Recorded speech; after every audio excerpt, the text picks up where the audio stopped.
Shalom amigos, les habla Sergio Bacari del canal Bacari Suelto en Israel.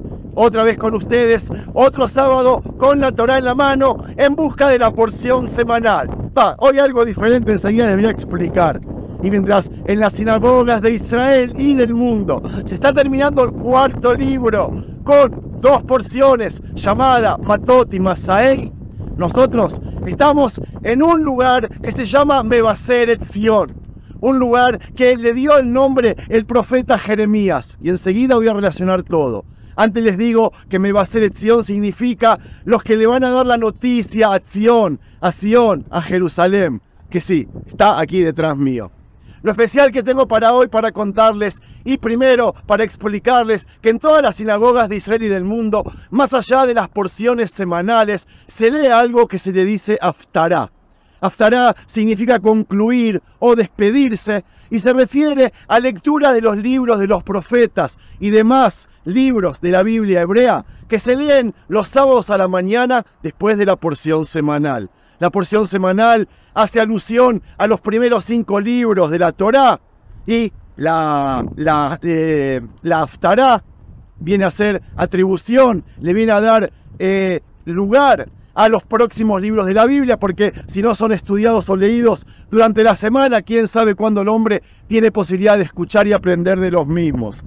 La Haftará es leída por una persona llamada Maftir, y a diferencia de la lectura de la porción semanal, que es leída por muchas personas, la Haftará es leída por una sola persona, la que lee la última porción de la Torá, y después toma un libro, porque la Biblia no está escrita en rollos, sino en libros como este, y se pone a leer para todo el público presente. Interesante, ¿verdad?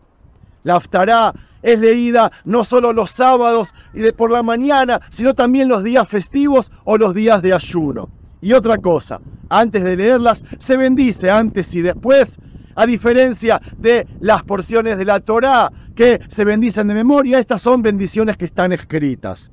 Amigos, el paseo de hoy es sobre los profetas, porque en estas próximas 3 semanas que les contaba la otra vez, Yoel el Hasídico, nosotros estamos transitando por Ben Ametarim, por 3 semanas de semiduelo, y en las Haftarot nosotros leemos 3 capítulos o 3 enseñanzas de 2 profetas, Irmiau o Jeremías y Ishayahu o Isaías. Quiero dejar de hablar, quiero empezar a mostrarles este hermoso paisaje de 360 grados para luego descender a un río que se llama Hemed.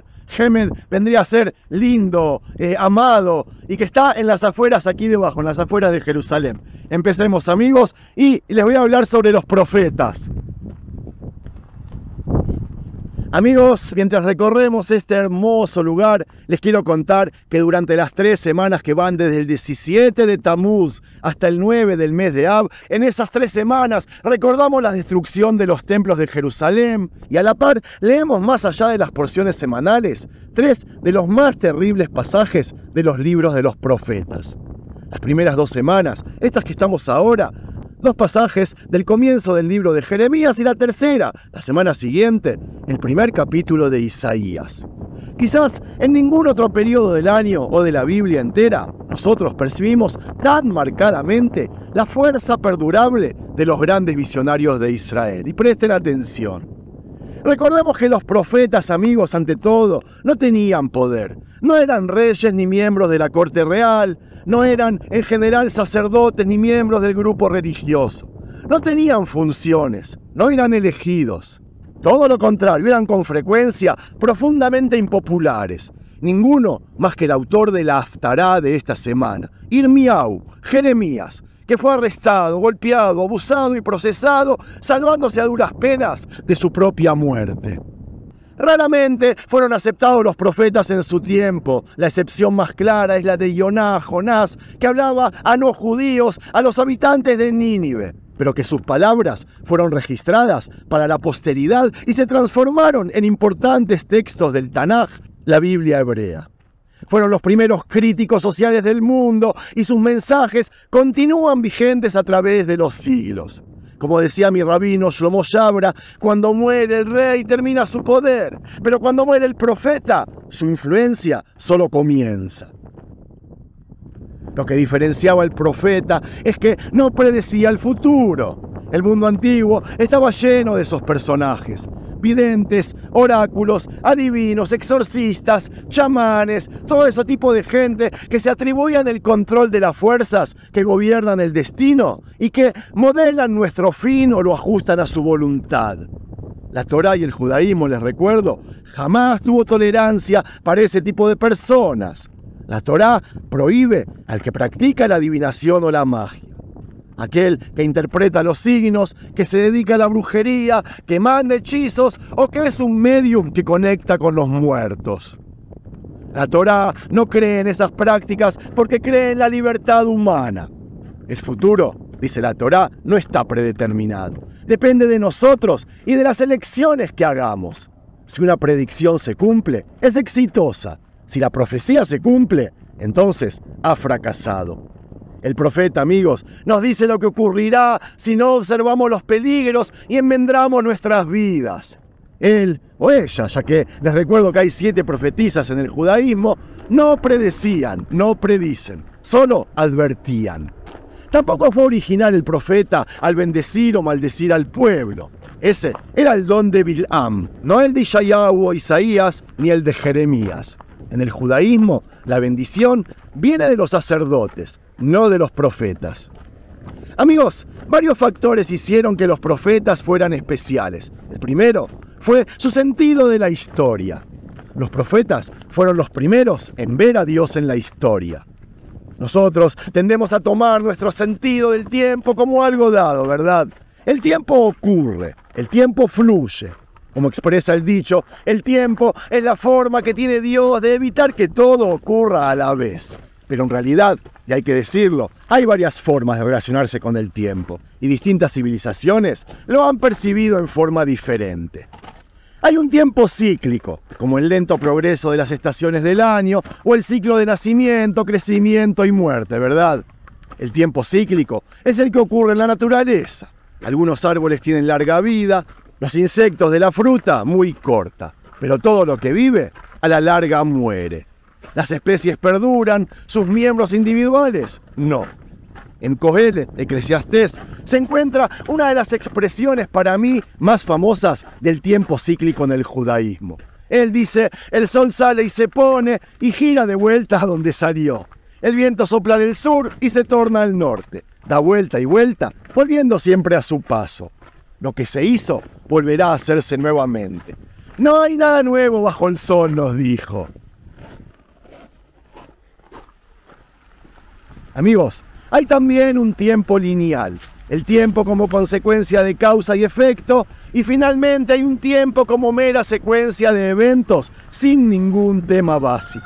Esto conduce al tipo de escritura de la historia liderada por los sabios de la antigua Grecia. Cada uno de estos 3 estilos tiene su lugar, el primero en la biología, el segundo en la física y el tercero en la historia secular. Pero en ninguno de estos casos, amigos, el tiempo es como lo consideraban los profetas. Y me paso a explicar. Ellos veían al tiempo como el sitio en el cual se desarrolla el drama entre Dios y la humanidad, especialmente en la historia de Israel. Si Israel cumple con su misión, con el pacto, entonces florecerá. Si no lo hace, caerá. Sufrirá derrotas y exilio, y eso es lo que Jeremías nunca cesó de anunciar a sus contemporáneos. La segunda introspección profética fue la inquebrantable conexión entre el monoteísmo y la moralidad, amigos. Algunos profetas intuyeron que la idolatría no era solamente falsa, también generaba corrupción. Ella veía el universo como una multiplicidad de poderes que frecuentemente chocan. La batalla favorecía por lo general a los más fuertes porque la fuerza vencía a la razón.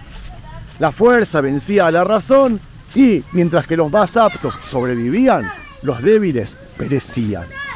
Los profetas se opusieron a esto con todas sus fuerzas. Y amigos, para ellos el poder de Dios era algo secundario. Lo que importaba era la rectitud de Dios. Precisamente porque Dios amó y redimió a Israel, Israel le debía lealtad como su único y último soberano. Y si le fueran infieles, también lo serían a sus prójimos. Eso deducían los profetas. Ellos podrían mentir, robar, engañar, todo eso es lo que lleva a la idolatría. Es más, Jeremías dudó de que hubiera una sola persona honesta en todo Jerusalén y por eso luchaba. El tercer y gran razonamiento es la primacía de la ética sobre la política. Lo que dicen los profetas sobre la política es sorprendentemente escaso. Es verdad, el profeta Samuel tenía sus reservas sobre la monarquía, pero no encontramos casi nada en Isaías o Jeremías acerca de cómo Israel o Judea debía ser gobernada. En lugar de eso, hay una insistencia constante en que la fortaleza de una nación, sea Israel o Judea, no es militar ni demográficamente, sino moral y espiritual. Si el pueblo mantiene su fe en Dios y en sí mismo, ninguna fuerza lo podrá derrotar. En caso contrario, ninguna fuerza lo podrá salvar. Hermoso, ¿verdad? Como dijo Jeremías en la Haftará de esta semana, descubrirán tardíamente que sus falsos dioses les ofrecían falsa seguridad. Irmiyahu, el más apasionado y atormentado de todos los profetas, ha pasado a la historia, amigos, como el profeta de la perdición. Pero para mí eso es injusto. También fue el profeta supremo de la esperanza. Él es el hombre que dijo que el pueblo de Israel será eterno como el sol, la luna y las estrellas. No olviden eso. Es el hombre que, mientras los babilónicos sitiaban a Jerusalén, salió corriendo para comprar un campo como gesto público de fe en que los judíos, al final, retornaríamos del exilio. Los sentimientos de perdición y de esperanza de Jeremías no estaban en conflicto, por lo menos para mí. Ellos son dos caras de la misma moneda. El Dios que sentenció a su pueblo al exilio sería el que lo trajera de vuelta, porque aunque el pueblo lo podría traicionar, él, Dios, jamás lo haría. Jeremías podía haber perdido la fe del pueblo, pero él, amigos, nunca perdió la fe en su Dios. Y para terminar, digamos que la profecía terminó en Israel con Hagai, Zachariah y Malaquí. Hagai, Zacarías y Malaquía en la época del Segundo Templo. Pero las verdades proféticas nunca dejaron de ser ciertas. Solo siéndoles fieles a Dios, entiende el judaísmo, las personas pueden ser fieles a unos mismos. Solo estando abiertos a un poder mayor que a ellos mismos, pueden ser más grandes que ellos mismos. Solo comprendiendo a las fuerzas profundas que modelan la historia, puede la gente vencer los obstáculos de la historia. Llevó mucho tiempo para que el Israel bíblico aprendiera estas verdades. Y ciertamente, mucho tiempo hasta que retornó a esta, nuestra tierra, reentrando en el terreno de la historia. Y eso nunca debemos de olvidarlo. Shalom, amigos. Si les gustó este video, no se olviden de regalarle un me gusta. Buena semana para todos.